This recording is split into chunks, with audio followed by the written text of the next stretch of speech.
बंधु नमस्कार। अयोध्या में श्री राम जन्मभूमि तीर्थ क्षेत्र को लेकर इस समय एक नए प्रकार का वितंडावाद कुछ लोगों के द्वारा खड़ा किया जा रहा है। इसको बहुत सहज और सरल तरीके से इस प्रकार समझा जा सकता है।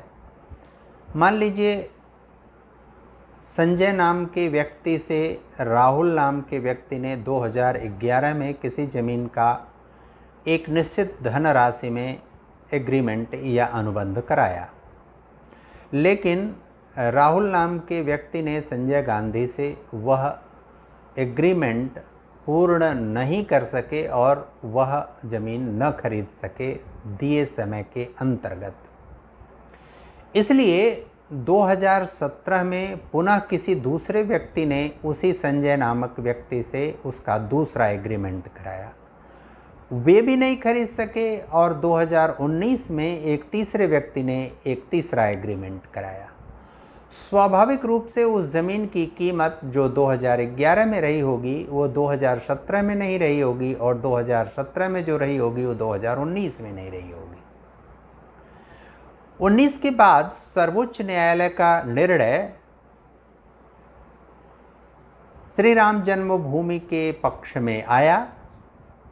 आने के बाद विश्व हिंदू परिषद जो उसकी अगुवाई कर रहा था, उससे जुड़े हुए लोग अगुवाई कर रहे थे, उन लोगों ने भव्य राम मंदिर बनाने का निर्णय लिया और भारत के प्रधानमंत्री नरेंद्र दामोदर दास मोदी ने उसका शिलान्यास किया।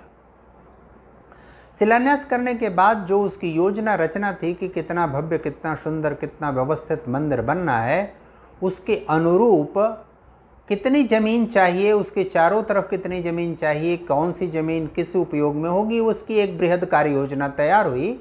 और उस कार्य योजना के अंतर्गत जो ज़मीन रेलवे स्टेशन के पास है और जिसकी चर्चा की जा रही है, तरह तरह के अनर्गल और आधारहीन बातें की जा रही हैं, उस ज़मीन को भी उसके लिए उपयोगी और आवश्यक माना गया। जब उस ज़मीन के बारे में पता किया गया तो पता चला कि उस पर दावेदारी करने वाले कई लोग हैं। जो एग्रीमेंट कराए हैं वे भी दावेदारी कर रहे हैं, जो मूल उसके मालिकाना हक जिनको है वो भी दावेदारी कर रहे हैं, कई तरह के लोग दावेदारी कर रहे हैं। इसलिए उस ज़मीन पर योजनाबद्ध तरीके से पहले मालिकाना हक तय हो, इसके लिए प्रयास किया गया और जब मालिकाना हक तय हो गया तो उस मालिकाना हक के आधार पर उस ज़मीन को क्रय करने की योजना बनी।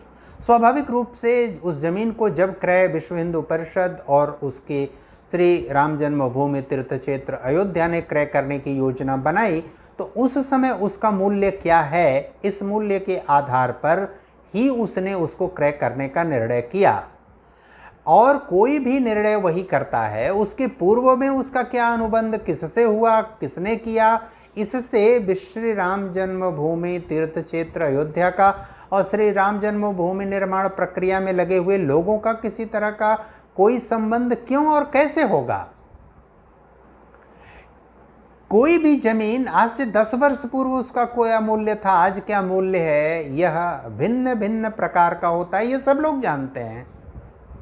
सबके जीवन में यह व्यवहार आता है जो गृहस्थी हैं और जो इस तरह की गतिविधियों और कार्यों में लगे रहते हैं।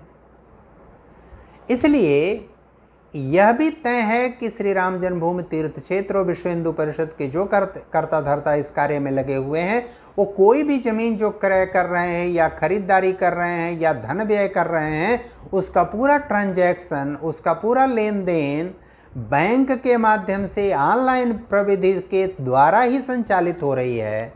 उसमें जितने भी सरकारी देय हैं, टैक्स आदि के, करों के जितने भी देय हैं, वो सब नियम सम्मत तरीके से ऑनलाइन पेमेंट उसके किए जा रहे हैं।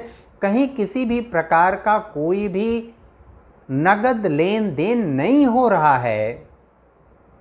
ऐसी परिस्थिति में वह जमीन जो अयोध्या रेलवे स्टेशन के पास है, उसकी सहज रूप से जब आज देश और दुनिया के बहुत सारे व्यवसायी वर्ग के लोगों का ध्यान अयोध्या पर केंद्रित हो रहा है, एक बहुत बड़ा सांस्कृतिक पर्यटन स्थल के रूप में पहले से भी था और भव्य स्वरूप में वो विकसित हो रहा है, तो स्वाभाविक रूप से ऐसे लोगों का ध्यान वहाँ लगा हुआ है और इसके कारण वहाँ की ज़मीन का और बाकी चीज़ों का मूल्य बहुत तेज़ी से बढ़ा है।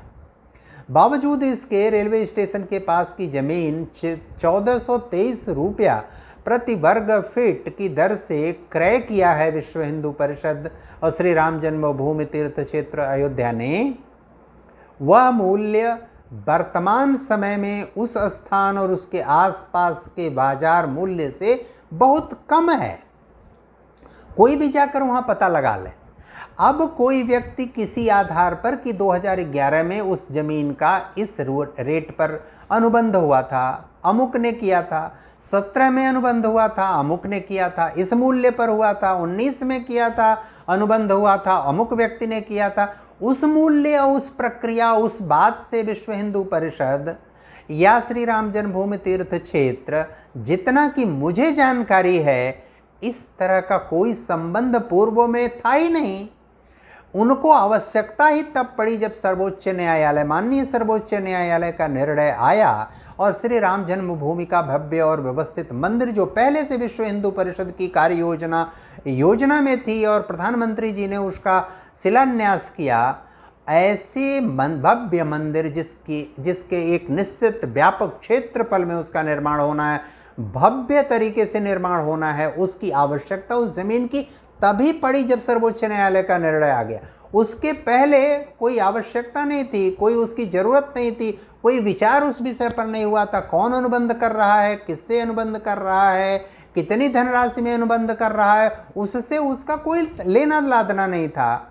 उस आधार पर अगर आज इस तरह का वितंडावाद, इस तरह का छल किया जा रहा है, तो यह निकृष्टतम कार्य है, घिनौना कार्य है और कुत्सित कृत्य है। और अगर 2011 में राहुल नामक व्यक्ति से कोई संजय नामक व्यक्ति 1 करोड़ में कोई जमीन तय करता है, उसको क्रय नहीं कर पाता, फिर 2017 में तय करता है, क्रय नहीं कर पाता, या दूसरे को तय करवाता है, क्रय नहीं हो पाता, फिर 19 में तय कर किसी तीसरे को करवाता है, वो क्रय नहीं हो पाता, तो क्या वह संजय नामक व्यक्ति राहुल नामक व्यक्ति से 2020-21 में क्या 2011 की दर पर उस जमीन को विक्रय करा पाएगा? नहीं करा सकता। और इसलिए इस तरह का झूठ, इस तरह का फरेब समाज में नहीं करना चाहिए। ऐसे लोगों को जब समाज वास्तविकता से परिचित होता है तो हिकारत की दृष्टि से देखता है, ऐसे लोगों से घृणा करता है, ऐसे लोगों को समाज स्वीकार नहीं करता। उनको सत्ता देना तो दूर, समाज में ही उनको बहुत अवनति का शिकार होना पड़ता है, बहुत खराब स्थिति में जाते हैं। इसलिए जो भी इस पूरे प्रकरण, पूरे घटनाक्रम में जो भी निकृष्टतम राजनीति कर रहे हैं, वो अपने पैर पर कुल्हाड़ी मार रहे हैं। वास्तव में किसी भी सरकार को, किसी भी संगठन को, किसी भी यशस्वी संस्था को, किसी भी यशस्वी पारदर्शी व्यक्ति के ऊपर लांछित लगाना अपने पैर पर कुल्हाड़ी मारना होता है और उसका दूरगामी परिणाम अच्छा नहीं होता। इस बात को संबंधित लोगों को ठीक से समझना चाहिए, सामान्य जन को समझना चाहिए। बहुत बहुत धन्यवाद। नमस्कार।